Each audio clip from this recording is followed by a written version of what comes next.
Hey guys, welcome back to Contest Prep University. I'm Joe Klemczewski with Adam Atkinson. We are on rung 4 of the peaking ladder, episode 4 in the series, and we're going to transition over into the kind of loading phase options you have. So we're going to call this rung of the ladder your macro methodology. What are you going to do with protein through the week and fat and carbs? And we're going to talk about those individually in the next couple episodes, but specifically talking about your options of having a back load, a front load, an undulating load, a linear progressive load.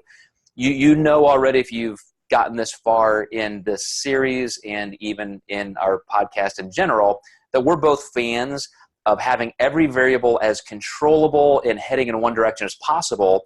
So with my 25 years of experience, almost 500 pro cards, 150 pro title wins, I have evolved into the progressive linear load because it's just so easy and predictable and successful. So I know you've gone that direction too. There are different reasons to maybe alter that a little bit, and we'll talk about that. But let's start with at least that concept as far as the progressive linear load, Adam. Is that your go-to? I love the progressive linear load. It gives you plenty of time to see changes happen.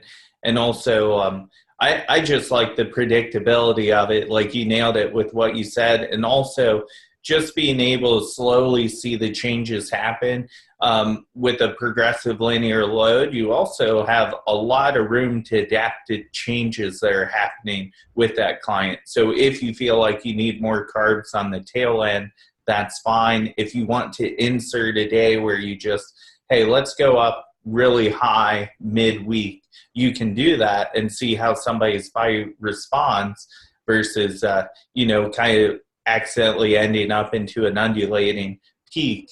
And it really gives you a lot of flexibility with a linear load. So when you said that, because that was going to be my next point, is that a good progressive linear load can become a little bit of a back load, but safer and better. And this happened with me. I have a couple who started with me, and we went through 2 weeks of competing back-to-back contests, and between the husband and wife, I think they won 7 or 8 first places and 1 second place. And so obviously that, each of them had multiple classes each day, and we had to make sure through their progressive linear load we were getting all of that glycogen we were going to need for the day, for contest day, in. But as their metabolisms are maybe quickening a little bit, or all of the anxiety of the show kicks in, we get to those final couple days, Wednesday, Thursday, Friday, and I find myself having to add a little bit more, adding a little bit more than planned.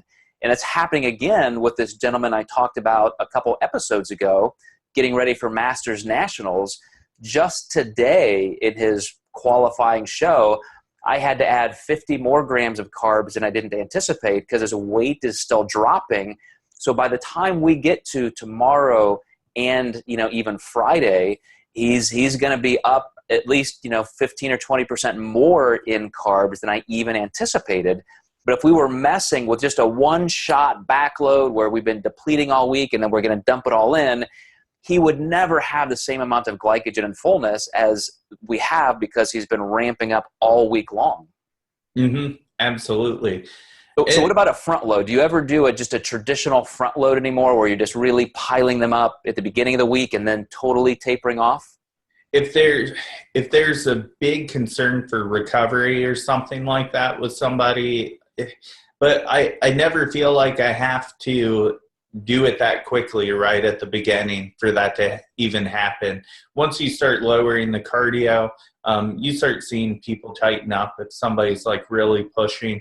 And I can't really feel like I've ever had somebody that depleted where I felt like I needed to really keep it high right at the beginning, that then I would taper back. I have front load before, and my experience with it was you have a client now maybe slightly spilled over midweek, and now they're freaked out because now it's about dissipating back down into tightness. And once I, obviously working with a lot of females mentally, that didn't work very well for a lot of my girls. And it made my weeks rough because now they're worried, oh my God, peak week ruined me. I'm like, well, give it a couple days, you'll be right back where you are. And I always felt like I'd had to kind of chase that last final day back up again. So I naturally went back to more of a slight backload, which really turned more into a linear load after years of trial and error with that. Yeah, and what you said, I agree. A front load has the biggest problem because now instead of having all the variables moving upward toward more and more safe fullness, you're doing the opposite where you're having to deplete and taper. Then you just said it perfectly. You have to maybe chase the last day up a little bit. So now you've got this undulating load. We got variables going back and forth.